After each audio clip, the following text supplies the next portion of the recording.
대한민국은 민주공화국이다. 주권은 국민에게 있고 모든 권력은 국민으로부터 나온다. 대한민국 헌법 제1조입니다. 그런데 지금 대한민국 헌법 제1조가 유린되고 있습니다. 국민이 직접 선출한 대통령이 아닌 책임 없는 자들이 국정을 지배합니다. 주권자의 합리적 이성이 아닌 비상식과 몰지성이 그리고 주술이 국정을 뒤흔들고 있습니다. 잠시 생각을 정리해서 2016년 가을을 떠올려 보십시오. 낡고 굳은 것들의 장벽을 허물고 새 시대의 문을 열기 위해 우리는 그 차가운 거리에 섰습니다. 매서운 추위를 뚫고 끝이 없을 것 같던 그 행진을 이어간 끝에 마침내 우리는 주인의 자리를 되찾았습니다. 가녀린 촛불로 부정한 권력을 무릎 꿇렸을 때 우리는 주권자를 배반한 권력, 선출되지 않는 권력자의 국정농단은 이 땅에서 영원히 사라진 것으로 알았습니다.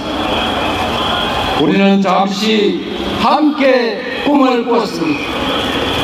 모든 국민이 주권자로 존중받고 함께 나누며 함께 성취하는 희망의 나라에 대한 꿈. 경제규모 12의 선진국이 됐지만 더 성장하고 발전하는 경제 강국의 꿈. 세계인이 공감하는 문화 강국이자 모범적 민주 국가의 꿈을 꾸었습니다. 산산이 흩어지고 있습니다. 나라가 어디로 가는지 한치 앞이 보이지 않습니다. 21세기 대명천지 서울 한복판에서 159명의 꽃다운 젊은이가 영문도 모른 채 죽어갔습니다. 멀쩡하게 도로를 달리던 차들이 수장을 당했습니다. 젊은 해병은 이유도 모른 채 불기에 객이되고 말았습니다. 사계절이 두 번이나 바뀌었지만 그들이 왜 죽어야 했는지 아직도 이유를 알 수 없고 대통령, 총리, 장관 그 누구도 책임지지 않았습니다. 최악의 경기 침체로 일자리는 줄고 지갑은 얇아지는데 이자, 월세, 물가, 환율은 천정부지로 오르기만 합니다. 카드 대출이 2003년 카드 대란 이후에 최대라고 합니다. 자영업자가 사상 최대 규모로 폐업하고 수출마저 뒷걸음치고 소상공인, 중소기업, 대기업 할 것 없이 한계 상황으로 내몰리고 있습니다. 정부가 대체 무엇입니까? 비전을 제시하고 길을 만들어서 국민의 삶을 개선하는 것이 바로 정부의 역할 아닙니까, 여러분? 맞습니다. 하지만 이 정부는 비전도 대책도 없습니다. 무능, 무책임, 무대책을 넘어서 국가 아니나 국민의 삶에 관심조차 없습니다. 고속도로 종점을 멋대로 바꾸고 유권 무죄, 무권 유죄식 검찰권 남용을 하고 사익과 정치 탄압을 위해서 권력 남용에는 진심인데 국민과 나라를 위해 무엇을 하는지 대체 알 길이 없습니다. 대한민국은 방향을 잃었고 우리 국민들은 미래와 희망을 빼앗겼습니다. 무능과 불통, 무관심으로 국가적 혁신 역량, 경제적 기초 체력은 눈처럼 녹아내리고 있습니다. 저성장의 고착화로 일자리는 줄어드는데 대책 없는 초부자 관세로 국가 재정은 거덜이 났습니다. 정부 역할 축소로 불평등, 양극화는 심화되는데 서민과 지방의 어려움은 극단으로 치달을 수밖에 없습니다. 세계적인 상승 흐름과 정반대로 추락하는 증시는 우리 국민들의 마지막 희망마저 옥죄고 있습니다. 힘만 세면 주가 조작을 해서 수십억씩 벌어도 묵인됩니다. 대주주와 물적 분할로 알맹이만 쏙 빼먹고 우량주를 불량주로 만들어도 책임을 지지 않는 희한한 나라입니다. 산업 정책도 경제 비전도 정부가 제시하지 않습니다. 대통령이 나서서 전쟁 위협, 지정학적 리스크를 키우는 이런 나라에 대체 누가 투자하겠습니까, 여러분? 세계화와 자유무역의 시대가 저물고 글로벌 안보 지형은 한치 앞이 어두울 지경입니다. 세계 경찰이라 불리는 미국도 제 마음대로 못하는 게 국제 관계입니다. 그런데 윤석열 정부는 지난 임기 내내 마치 세계 경찰이 된 것처럼 이념 가치 외교의 깃발을 치들고 편향적 진영 외교로 일관해서 주변 강대국을 불필요하게 자극해서 다 적대 국가로 만들고 말았습니다. 남북은 적대적 두 국가 관계로 치달았고 보수 정권이 열고 민주정부가 발전시켜왔던 북방 외교는 윤석열 정권에 의해서 북방 폐쇄, 북러 군사 동맹으로 퇴행하고 말았습니다. 국익 중심의 실용 외교라는 외교의 기본을 포기한 후과가 참으로 컸습니다. 대륙과 해양의 연결점으로 중심이 되어 마땅한 대한민국이 진영 대립의 최전선, 해양 세력의 외곽 최전방 전초기지로 내몰리고 있습니다. 수십 년간 공들여 쌓아온 한반도의 안정과 평화가 무너지고 있습니다. 당장 전쟁이 나도 이상할 게 없는 상황인데 이 정권은 이역만리 타국간 전쟁까지 한반도로 끌어오지 못해서 안달복달합니다. 대체 왜 이런 겁니까?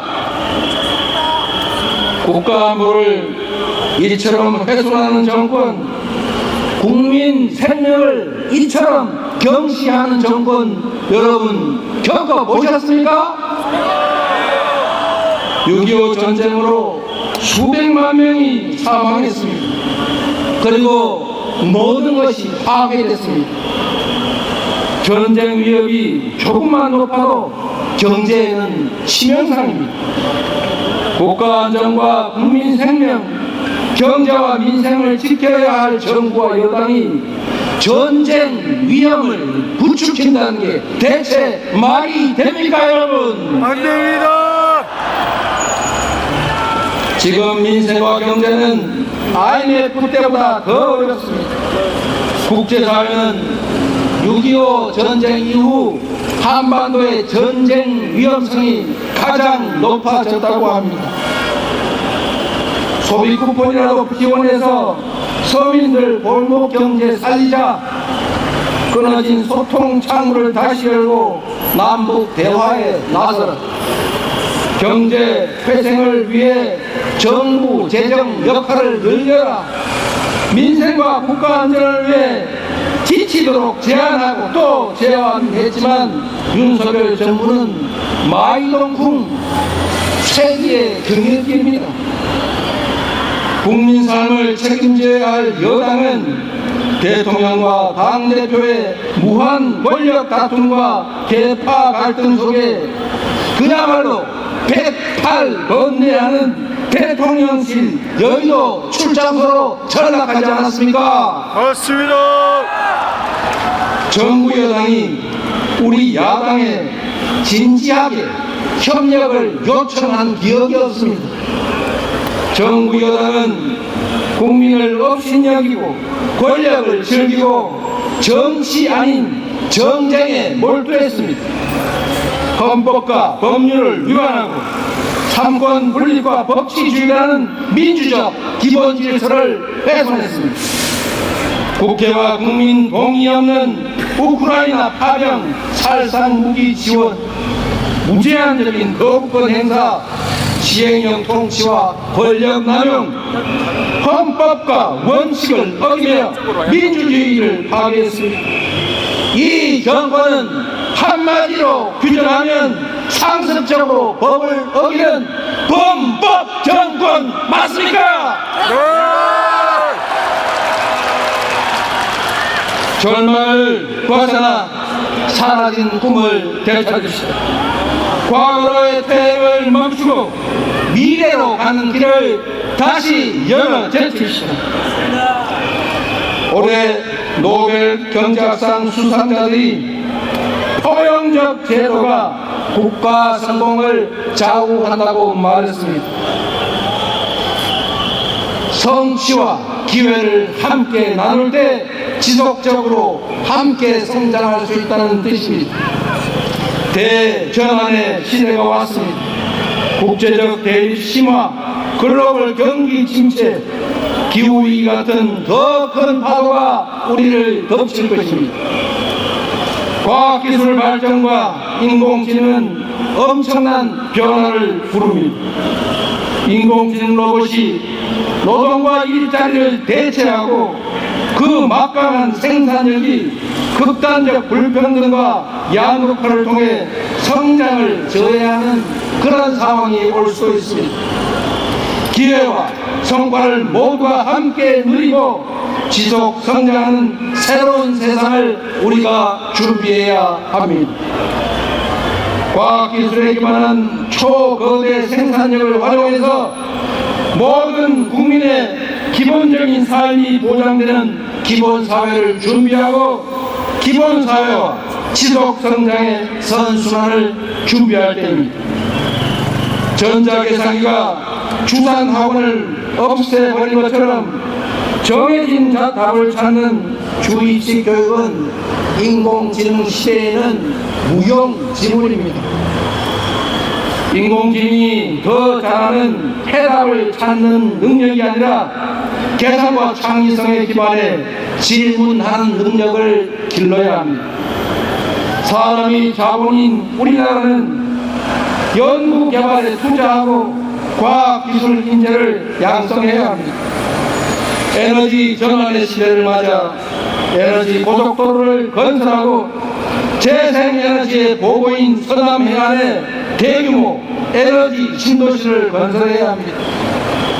김대중 대통령은 국가 부도로 모두가 절망하고 있을 때 산업화는 늦었어도 지식정부와는 앞서 가자며 IT 강국의 초석을 깔았습니다. 우리도 이제 합시다. 함께 꿈을 되살립시다. 정치가 선도하고 국민이 힘을 모아 세계가 다시 놀랄 새로운 기술 열어갑시다 여러분.